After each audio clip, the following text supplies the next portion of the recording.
2025-এর 26শে November আমরা যে ভুজ site scene করছি লোকাল, তার মধ্যে প্রথমে আমরা মান্ডবী গেছি এবং মান্ডবীর ভিডিও আমি আগেই দিয়েছি।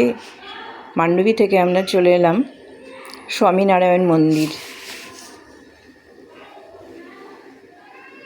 এই স্বামীনারায়ণ মন্দিরটা এত সুন্দর ভুজের, যদিও ভুজের নতুন স্বামীনারায়ণ মন্দির আছে, সেটাও দেখাবো পরে। কত সুন্দর, মানে স্বামীনারায়ণ মন্দির গুজরাটে অনেকই আছে, ভুজেও আছে। সে ভুজের স্বামীনারায়ণ মন্দির দেখছি, কিন্তু আমাদের এখানে আস্তে আস্তে 12টা বেজে গেছে বলে আমরা মন্দিরের ঠাকুর দর্শন করতে পারিনি। আর এখানে কোনো বিধিনিষেধ নেই যে মোবাইল নিয়ে যেতে পারবে না, ছবি তুলতে পারবে না, এমন কোনো বিধিনিষেধ কোথাওই নেই এখানে, বিশেষ করে স্বামীনারায়ণ মন্দিরে। তা আমরা ভেতরে গেছি এবং পুরো মন্দিরটা ছবি তুলেছি, কিন্তু ঠাকুরের ছবি তুলতে পারিনি, বন্ধ হয়ে গেছে। এটা খোলে 6টা থেকে 12টা পর্যন্ত খোলা থাকে, তারপর কিছুক্ষণ বিশ্রাম থাকে, আবার 3টে থেকে 6টা পর্যন্ত, 3টে থেকে 9টা পর্যন্ত খোলা থাকে।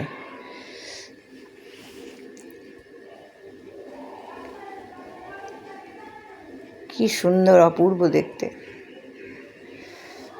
পুরো ফাঁকা। দুপুরবেলা যেহেতু আমরা ভোজন করতে চলে গেলাম, মানে প্রসাদ গ্রহণ করতে, সেখানে 100 টাকা করে আমরা সবাই টিকিট কেটেছি, পার হেড 100 টাকা। এবং এখানে কত রকম খাবার দিয়েছে, যত খুশি খেতে পারো। আর এই 2টো বাটির মধ্যে দেবে ছাঁচ, মানে দুধের ঘোল। ওরা জল দেয় না, জলের বদলে এই ছাঁচ দেয়, প্রত্যেকটা হোটেলেও তাই গুজরাটে। কত খাবার দিয়েছে দেখো, লাড্ডু, খিচুড়ি, পরোটা, আর সাদা সাদা ধোকলার মতন যেগুলো, সেগুলো হচ্ছে খামান্ড বলে ওখানে। পুরো মন শান্তি করে খেয়েছি।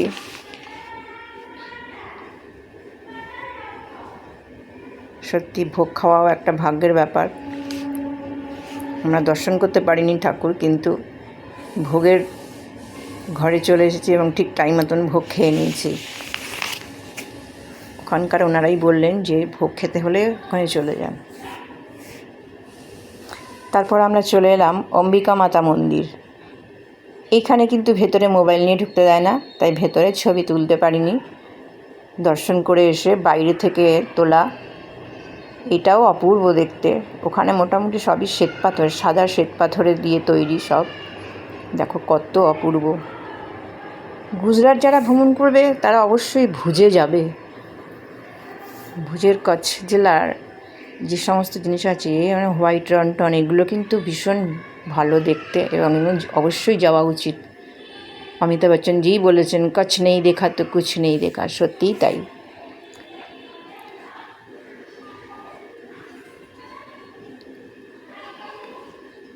ভুজ শহর থেকে, আমাদের হোটেল থেকে 2-3 কিলোমিটার হয়তো হবে এই মন্দির, কাছাকাছি সব।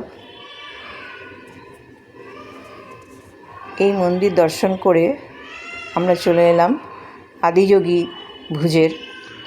এখানে ঢুকে দেখলাম সব স্কুল স্টুডেন্ট, বাচ্চা, ছোট ছোট ছেলেরা সব ম্যাডামরা নিয়ে এসেছেন, মানে ওদের একটু ছেড়ে খেলাধুলা করাবার জন্য, বা কিছু শিক্ষাও দেবে হয়তো। এই পরিষ্কার পরিচ্ছন্ন করছে বসিয়ে, কেউ মাঠে খেলা করছে, কেউ দোলনা চলছে। ভীষণ ভালো লাগছিল, যেন ছোটোবেলার কথা মনে পড়ছিল। যাই হোক, আমরা তো বসে থাকতে পারবো না, আমাদের আরও দর্শনীয় স্থান আছে। এখানে আমরা যাচ্ছি, এটা একটা মন্দির, এর পেছনেই রয়েছে আদিযোগী।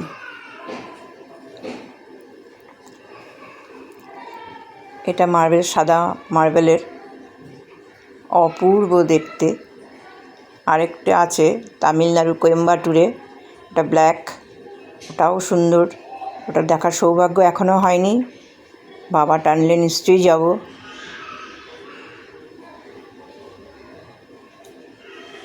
এটাতেও খুব কম পর্যটকরা আসে এখানে, না বললে কোনো ড্রাইভাররা আর কি নিয়ে আসে না। আমরা যেহেতু আমি আগে দেখেছিলাম ইউটিউবে, সেই জন্য আর কি বলেছিলাম, এবং আমাদের নিয়ে এসেছে। দেখো কত সুন্দর, অপূর্ব দেখতে। এই সিঁড়ি দিয়ে ওপরে উঠতে হয়।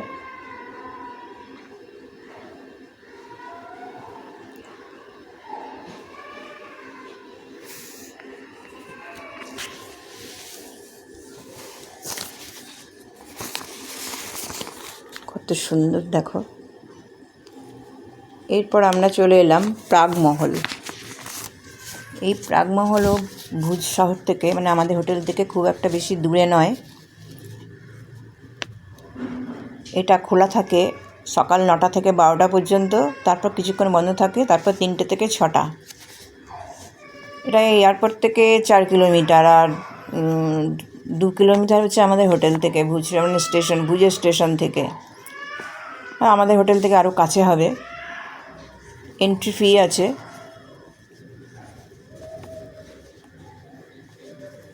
এন্ট্রি ফি 70 টাকা। এখানেও হাম দিল দে চুকে সনম এবং লগনের শুটিং হয়েছিল। এই ভেতরে আমরা ঢুকছি এখান দিয়ে, এবং এই সিঁড়ি দিয়ে ওপরে উঠতে হবে। দেখো ঢুকতেই কত সুন্দর কাজ করা ওপরে। এইগুলো এই যে করেছে মহল, রাজস্থানের ইতালীয় মার্বেল এগুলো, এবং আর আছে বেলে পাথর দিয়ে তৈরি। এটা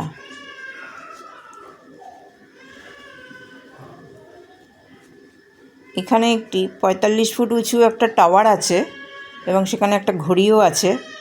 এই টাওয়ারের উপর থেকে যদি ওঠা যায় এবং পুরো ভুজ শহরটাকে দেখা যাবে।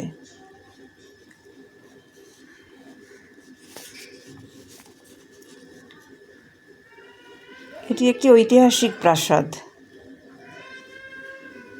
এত সুন্দর দেওয়ালের কাজ, দরজা জানলার যেমন আসবাবপত্র। মহারাজা রাও প্রগমালজি দ্বিতীয় নির্দেশে 1865 সালে নির্মাণ শুরু হয়, এবং ইতালীয় গ্রাফিক শৈলীতে। আর এটি ডিজাইন করেছেন কর্নেল সেট উইলকিন্স। এই মহলে ডিজাইন করেছে। পাশে একটি আয়না মহল আছে, যেটা আর সেটাও অপূর্ব, পাশেই আছে। আর এই প্রাসাদটির যে প্রগমালজির দ্বিতীয় নির্দেশে হয়, তার নামানুসারেই এই মহলটার নাম হয়েছে প্রাগমহল।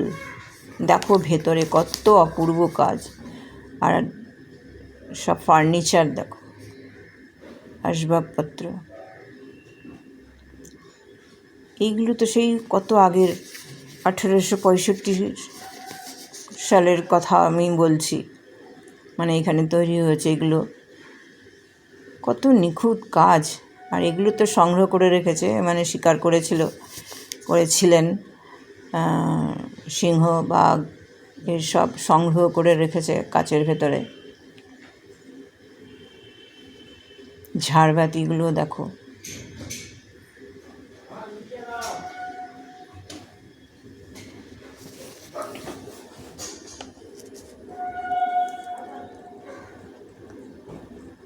দেখো কত সুন্দর লাগছে দেখতে।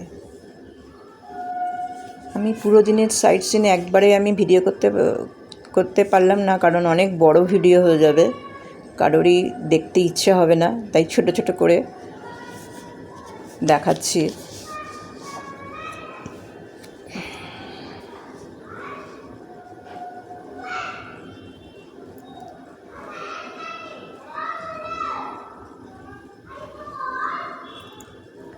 সব দেখলে না সত্যি মন প্রাণ জুড়িয়ে যায়।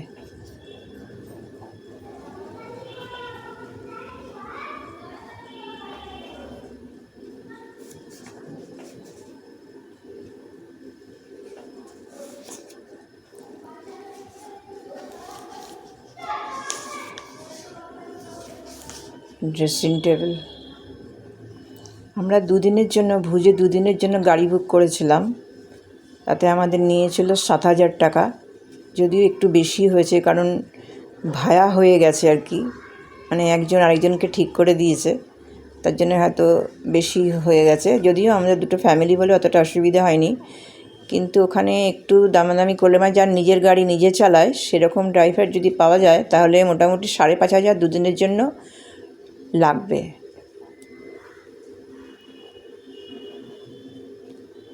অবশ্যই ভুজের লোকাল সাইট সিনের মান্ডবী থাকবে।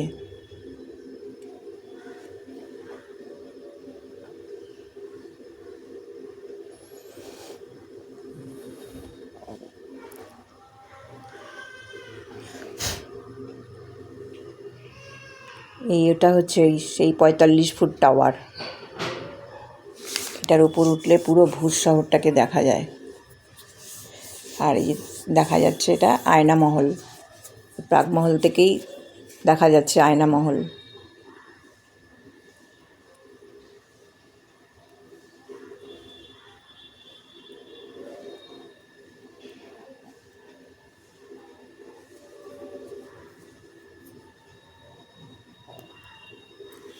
আমরা প্রাগমহল দেখে নেমে আয়না মহলের দিকে চলে এসেছি এবং এই ভেতরে যাব। এই আয়না মহলের ভেতরে কিন্তু মোবাইল নিয়ে ঢুকতে দেয় না। প্রাগমহলে ঢুকেছি, সব ছবি তুলেছি, কিন্তু আয়না মহলের ভেতরে এখানে 2001 সালের ভূমিকম্পে অনেকটা ক্ষতি হয়েছে, কিন্তু যেটুকু আছে সেটাও মানে ভোলার নয়, দেখার মতন।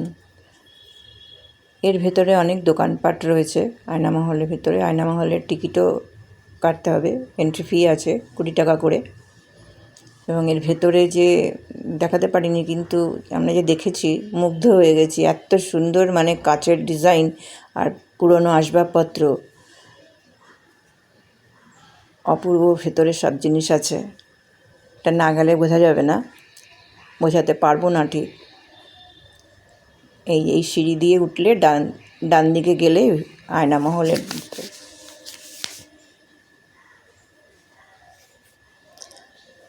আজ তবে এইটুকু থাক, আবার পরে হবে। টাটা।